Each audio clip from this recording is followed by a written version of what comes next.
Hello! Wow, Glasgow. My name is Pankaj. I'm a university academic by day, and by night, I'm in bed.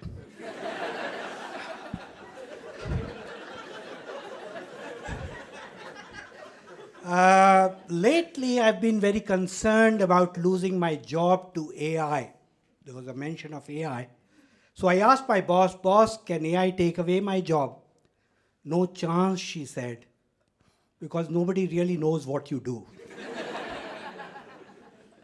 From my accent, now you're thinking, we know where he's from, we've heard this before, but you would be wrong. I'm not from London.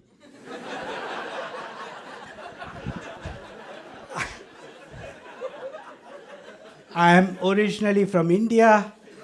I've now lived in Scotland. I've lived in Edinburgh for the past 5 summers, which is 27 years. Edinburgh now boasts of amazing green credentials. We have cycle lanes everywhere. Some of these only cost us £7,000 a meter. That's a fact. 23 million for a 2-mile stretch. On the patch I live, this has increased the number of cyclists by an amazing 150%. We used to have 2, we now have 5. That is 3 new Deliveroo riders. I walk most of the time. I do a bit of hill walking as well. There is an unspoken social code amongst hill walkers. The moment you are on a muddy patch or a proper path, then everybody is your best mate. You go, morning, great weather, aye. The higher you go, the friendlier the attitude gets. But once you're off the hill and on the tarmac, it's game over. Once I said an enthusiastic hi to somebody on the tarmac, and the response was, and excuse my accent, calm down, pal. We no sharing no boaty, yeah? So basically, greetings have terrain limits. Another thing I realized when hill walking is that we are massive on animal rights. Dogs can pee anywhere. Even your legs if you're standing still for too long. Look disapprovingly, and the response will be, he's just being friendly. You try and be friendly as a human being. Go near somebody and sniff. Well, you'll be on the register. And horses, they go a step further. They'll drop a whole wheelbarrow full right in the middle of the path. And people just walk around it reverently. Now, as an academic, I have called this Scottish hill walkers informal trekking etiquette. Yeah, acronym SHITE. Right, I've been talking about walking. Let me talk about driving. I do occasionally drive. I'm not a very confident driver.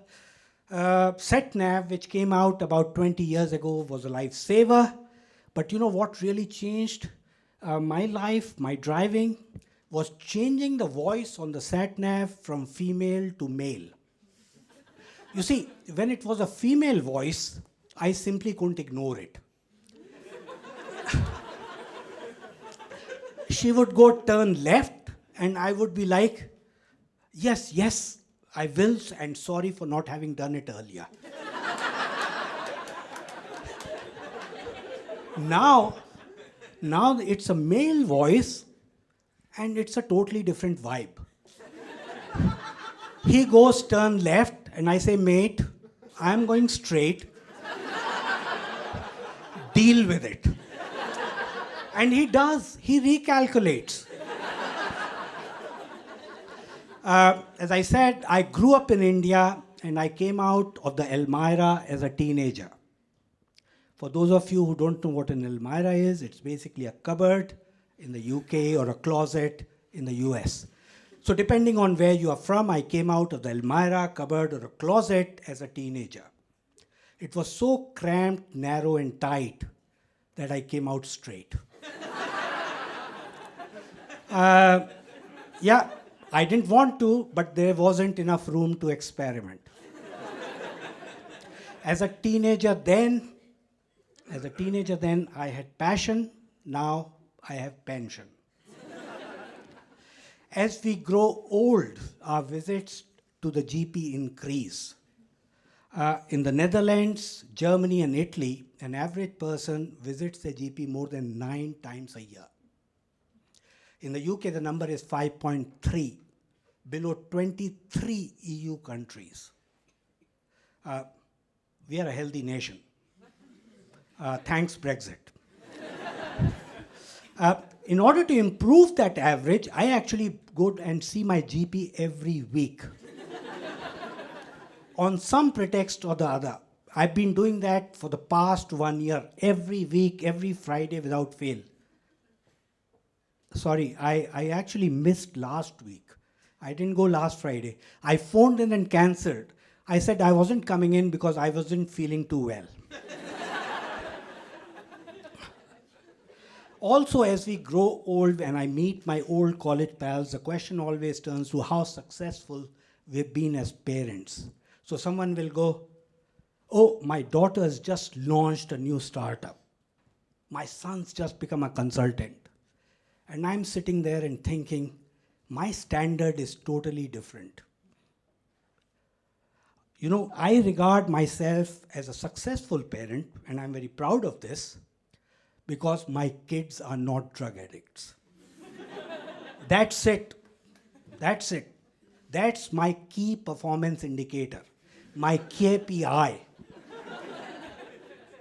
Now, mind you, if they had become drug dealers, that would have been fine with me.